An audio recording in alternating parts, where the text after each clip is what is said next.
Welcome to Far From Eden. Well, this is part two. I messed up part one because I messed up his name. Thankfully, I told you guys I wasn't feeling that great. Anyway, Harrison Butker. Not what I said before, which is highly unfortunate. I have massive brain fog. I don't like to tell and talk about it and stuff when I'm dealing with, you know, issues with my multiple sclerosis, but honestly, I cannot stand to look like such a moron in front of you guys and have you guys like, what is the matter? Well, it's a struggle, okay? But I choose to have a giggle. Like that time in the video where I totally confused Better Bachelor's term for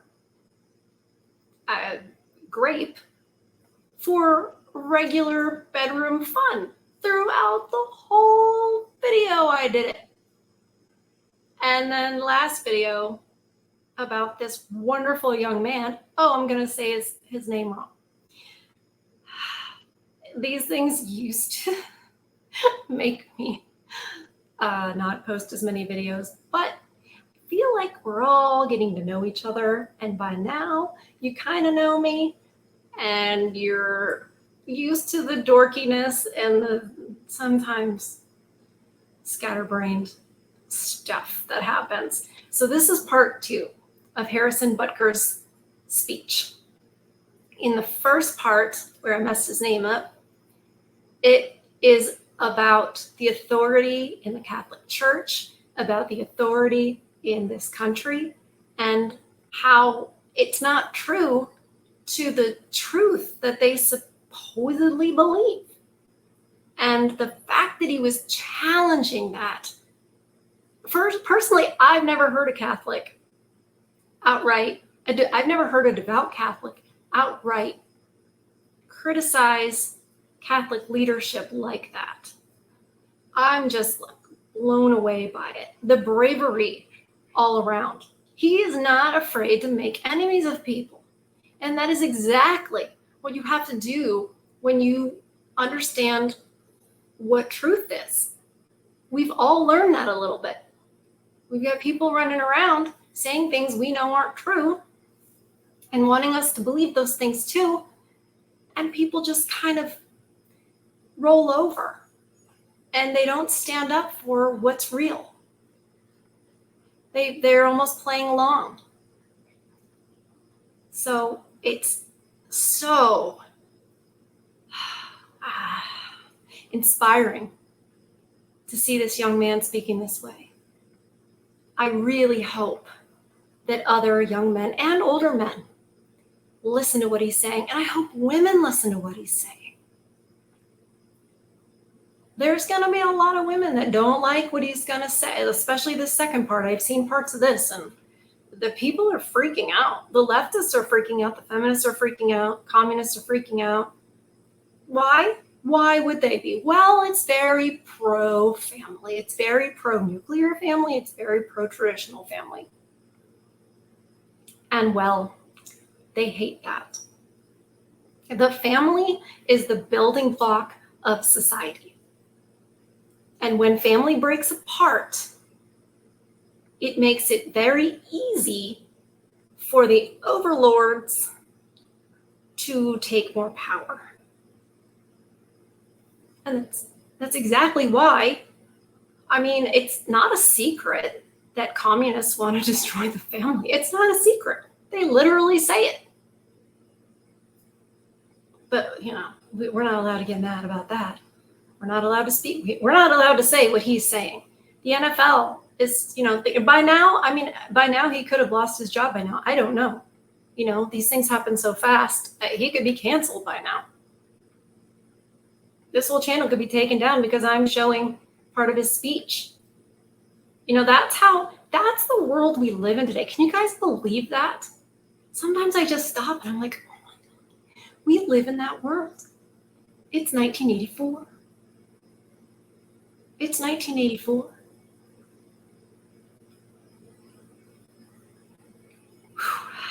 It's crazy. So this is part two because I knew there's just so much to this speech, and it's not something that should be rushed through. All right, let's hear what Harrison Butker has to say, now that I know his name. Ladies and gentlemen of the class of 2024, you are sitting at the edge of the rest of your lives. Each of you has the potential to leave a legacy that transcends yourselves and this era of human existence. In the small ways, by living out your vocation, you will ensure that God's church continues and the world is enlightened by your example. For the ladies present today, congratulations on an amazing accomplishment. You should be proud of all that you have achieved to this point in your young lives. I want to speak directly to you briefly because I think it is you, the women, who have had the most diabolical lies told to you. How many of you are sitting here now about to cross this stage and are thinking about all the promotions and titles you are going to get in your career? Some of you may go on to lead successful careers in the world, but I would venture to guess that the majority of you are most excited about your marriage and the children you will bring into this world. I can tell you that my beautiful wife, Isabel, would be the first to say that her life truly started when she began living her vocation as a wife and as a mother. I'm on this stage today and able to be the man I am because I have a wife who leans into her vocation. I'm beyond blessed with the many talents God has given me, but it cannot be overstated that all of my success is made possible because a girl I met in band class back in middle school would convert to the faith, become my wife, and embrace one of the most important titles of all, homemaker.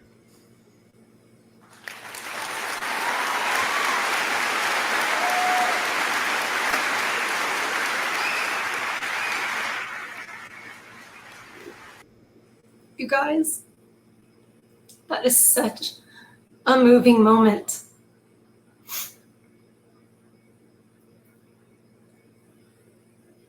This is so beautiful. This is absolutely beautiful. This is what life is about.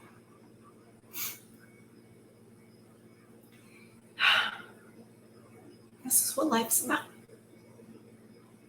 And I'm thankful that this young man has what he has and that his wife understands her role.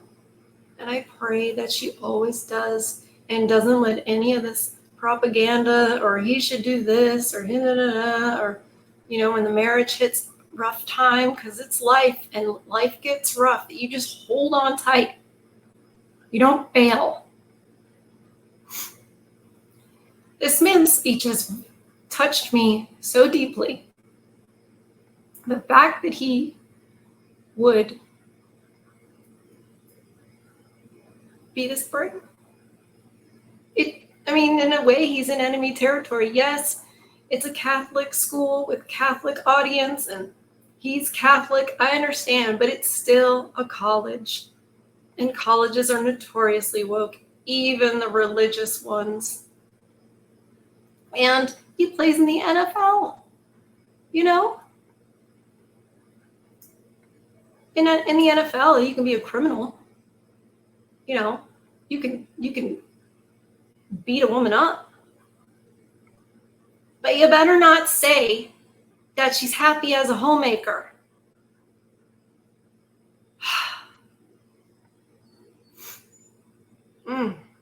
Good Lord, protect this man.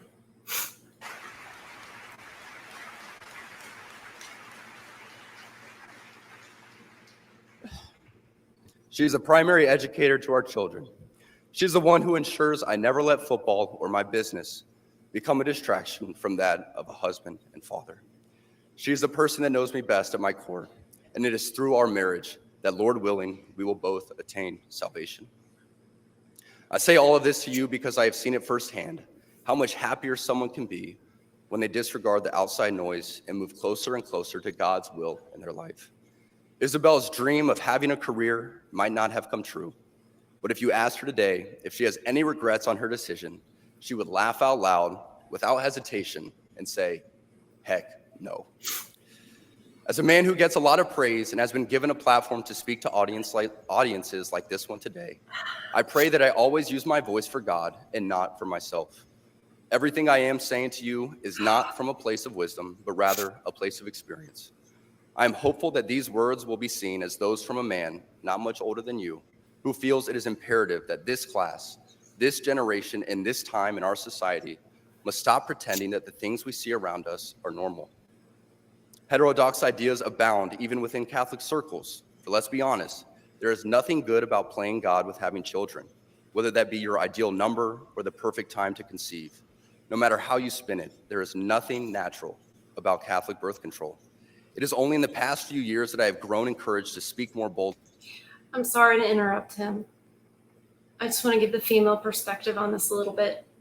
I am embarrassed to say that it's only been in the last several years that I have realized that birth control is not good for us. And I don't mean just like the chemicals that are in it and what it does to our body hormonally and the cancers it may cause in the future. It's not good for us.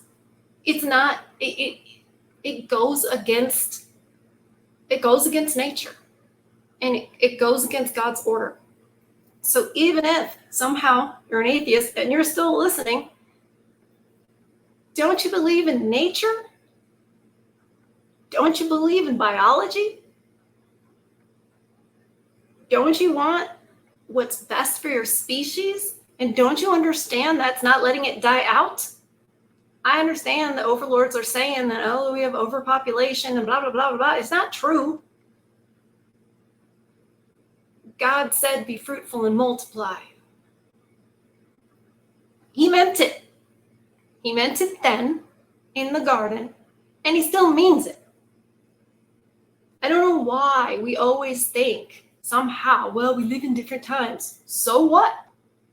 So what? We live in different times. What does that have to do with anything?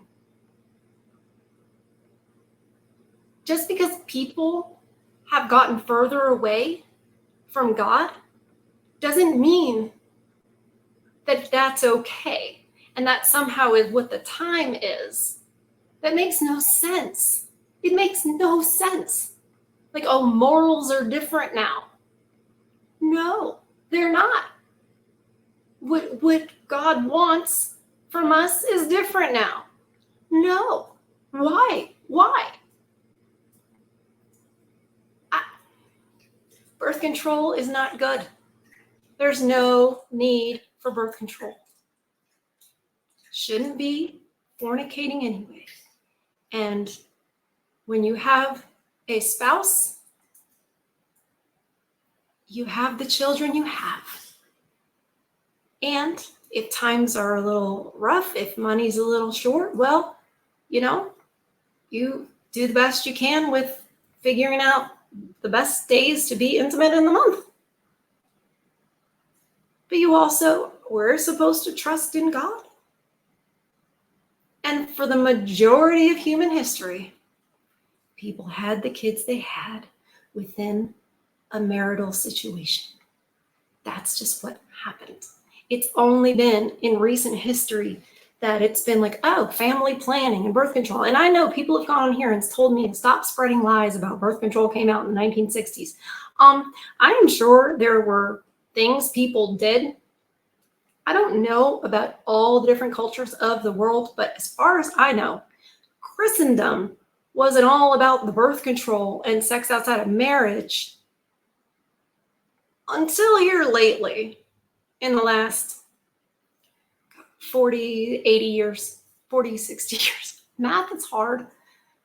Oh, I don't know why I think I'm going to do simple math right now, and I couldn't even get this poor man's name straight. And he deserves his name shouted correctly from the top of every mountain. So let's continue with these wise words. Boldly and directly, because as I mentioned earlier, I have leaned into my vocation as a husband and father and as a man. To the gentlemen here today, part of what plagues our society is this lie that has been told to you that men are not necessary in the home or in our communities. As men, we set the tone of the culture, and when that is absent, disorder, dysfunction, and chaos set in. This absence of men in the home is what plays a large role in the violence we see all around the nation. Other countries do not have nearly the same absentee father rates as we find here in the US, and a correlation could be made in their drastically lower violence rates as well. Be unapologetic in your masculinity, fighting against the cultural emasculation of men. Do hard things. Never settle for what is easy. You might have a talent that you don't necessarily enjoy, but if it glorifies God, maybe you should lean into that over something that you might think suits you better. I speak from experience as an introvert who now finds myself as an amateur public speaker and an entrepreneur, something I never thought I'd be when I received my industrial engineering degree. Preach. Preach it. Look, introvert, self-proclaimed, awkward, kind of dorky. It doesn't matter. Sometimes you start saying something that you believe to be true, and before you know it, people are listening and want you to speak more of it, and you realize, oh, this needs to be said, and I guess I need to say it. I love what he is talking about. He's talking to men about being masculine, and don't apologize for that. And he's talking about the fatherless homes in a very strategic way, because he's not talking about single mother homes. He's talking about fatherless homes, which is a little more PC. But, the other thing I was going to say is that I don't think that most people in this country, like the normies, not like us that are on YouTube and pay attention to all this stuff, and, don't just think that the news tells the truth and the government cares about us. I think that they don't know that this country is uniquely violent, and that this country has the unique situation of fatherless homes. I don't think that they realize that. And I'm glad that he said it. He's very in tune, I think, with the message that needs to be said. And it's interesting that he was not only an introvert, he's an industrial engineer. Like, engineers are very, they're not known for their people skills, right? They're not known for their ability to communicate. But God has always chosen the reluctant, like Moses, right? It's kind of like, I have a stutter. What are you talking about? A real stutter, not like, Ide and Bay. I don't know if YouTube knows Pig Latin. But, yeah. Wow. I just love this man. I just feel like I'm probably old enough to be his mommy. So I'm going to cook him some nice biscuits and some chili. And, I just want to get clothes for his little babies and hug his wife. Beautiful. The road ahead is bright. Things are changing, society is shifting, and people, young and old, are embracing tradition. Not only has it been my vocation that has helped me and those closest to me, but not surprising to many of you, should be my outspoken embrace of the traditional Latin Mass. I've been very vocal in my love and devotion to the TLM and its necessity for our lives. But what I think gets misunderstood is that people who attend the TLM do so out of pride or preference. I can speak to my own experience, but for most people I have come across within these communities, this simply is not true. I do not attend the TLM because I think I am better than others, or for the smells and bells, or even for the love of Latin. I attend the TLM because I believe, just as the God of the Old Testament was pretty particular in how he wanted to be worshiped, the same holds true for us today. It is through the TLM that I encountered order and began to pursue it in my own life. Aside from the TLM itself, too many of our sacred traditions have been relegated to things of the past, when in my parish, things such as Ember Days, days when we fast and pray for vocations and for our priests, are still adhered to. The TLM is so essential that I would challenge each of you to pick a place to move where it is readily available. A lot of people have complaints about the parish or the community, but we should not sacrifice the Mass for community. I prioritize the TLM even if the parish isn't beautiful, the priest isn't great, or the community isn't amazing. I still go to the TLM because I believe the holy sacrifice of the Mass is more important than anything else. I say this knowing full well that when each of you rekindle your knowledge and adherence to many of the church's greatest traditions, you will see how much more colorful and alive your life can and should be. As you move on from this place and enter into the world, know that you will face many challenges. Sadly, I'm sure many of you know of the countless stories of good and active members of this community who, after graduation and moving away from the Benedictine bubble, have ended up moving in with their boyfriend or girlfriend prior to marriage. Some even leave the church and abandon God. It is always heartbreaking. Wow. You can't get a pastor to talk about that. You can't get a Christian to act like they have a problem with it. I remember when I was about to dox myself. One of the last places I lived, I found out that the pastor's adult kid was living with his girlfriend. I know I'm the queen of pearl clutching. I get it. But I was like, what? His son is living with his girlfriend? And he's the pastor? What? Look, come on. You don't have to be a Christian. You don't have to go to church, and you certainly don't have to be a pastor. But hello, if you're going to be something, be it. I feel like this is going to sound extreme, but that's imposter. No, I understand that his son is grown up and can make his own decisions. And it is possible to be raised properly, but then be corrupted by the world and make a decision like that, as Harrison is pointing out. But as the parent, what are you going to do about it? I'm not saying you disown them or what have you, but you certainly make your stance known. You don't enable it. And that is what this pastor was doing. He was 100% enabling it. And I'm thinking to myself, okay, so let's say there's like a 15-year-old going to this church, and people become friendly and get to know the pastors, and they find that out. This is not okay. I love that he is up there calling it out, saying, no, don't go out and do that. It is not healthy. It's not healthy. I understand a marriage contract is a scam. A government marriage contract is a scam. That's one thing I probably disagree with good Harrison on. He probably thinks that, I don't want to put words in his mouth, but a lot of religious people think that it's not a marriage unless it's government or what have you. And I disagree wholeheartedly. I actually think that's like saying, oh, God isn't good enough. You have to have the state. No, thank you. I think that's pretty insulting to God, which makes me kind of a weirdo. But you can have a commitment. I'm not talking about a covenant marriage. That's like a weird thing that they sort of made up to also, try to trap them in. You're adults. You have a relationship with God. You can make an agreement with each other. You can let your friends and family know, look, we are making a decision to join our lives. It's not like every, medieval village had the state to, come on. But anyway, I don't want to get off on a tangent on that, but let's continue with young Harrison here.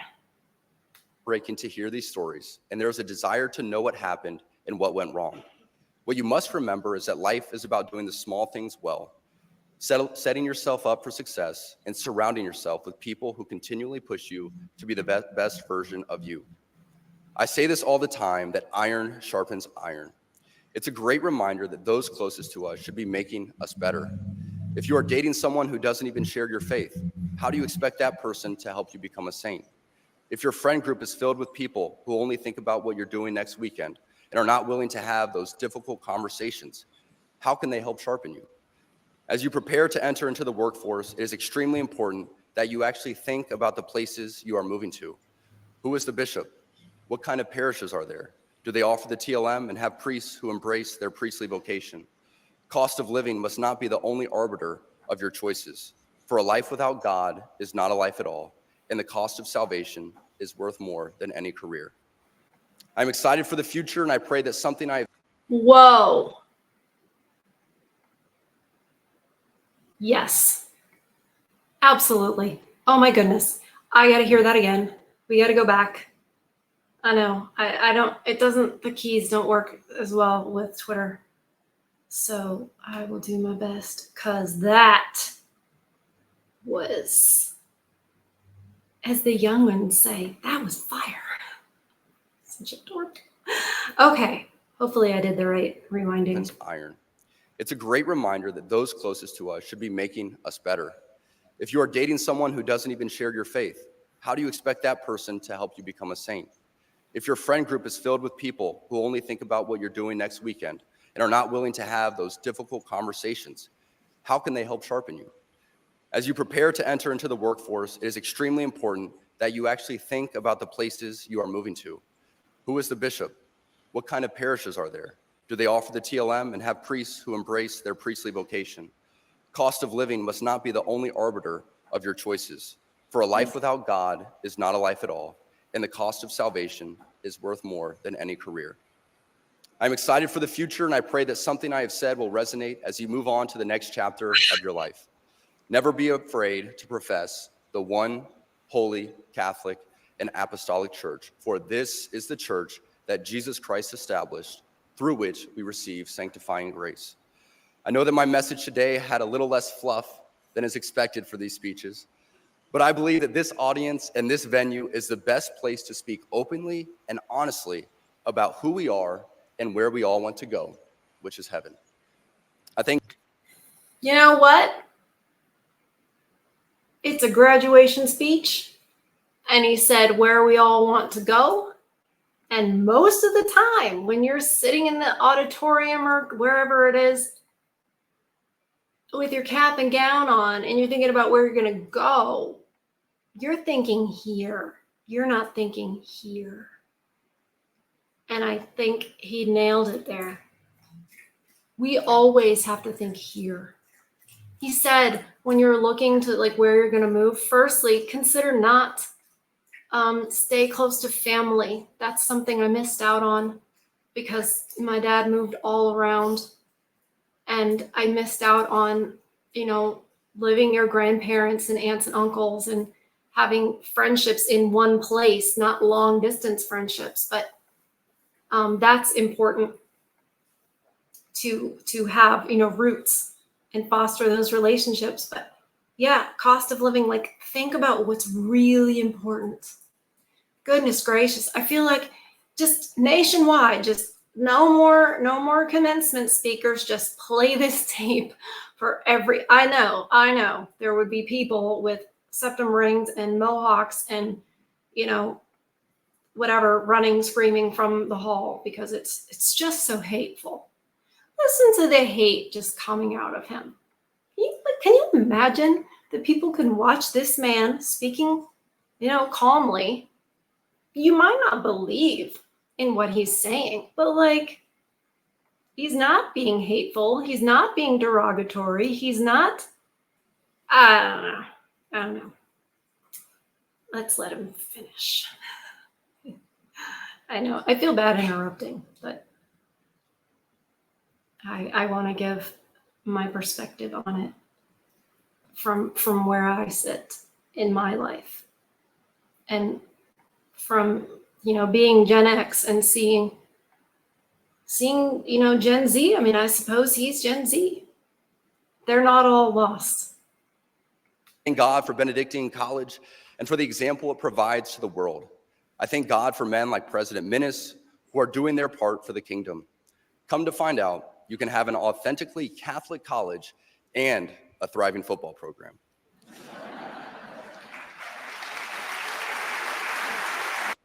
Was that a dig at Notre Dame? I don't know. Curious, but it's funny. It's funny.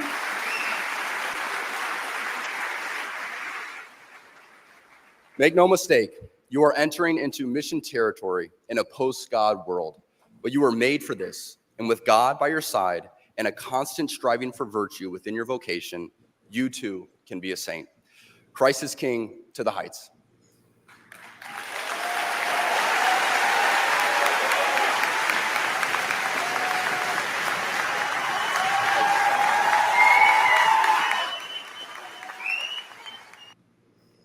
Wow. Wow. You know, I talk about at the end of every video that I want you guys to find something that feeds your soul. I feel like my soul's been fed. And we have to remember to do that, because this world, when you are awake and you see everything just falling, crumbling, it can get overwhelming, and it can feel like, for me, too much to bear. But then you see this young man, and at the same, I mean, do I think that the whole thing's going to turn around? No, I don't think that. Unfortunately, I wish I did. But I just think, personally, I think that we're too far gone. God has been removed. Tradition has been removed. The things that built this country and made it such a wonderful place and such a unique place, that's gone. And there's sort of like shadows of it left, right? But it's not really there.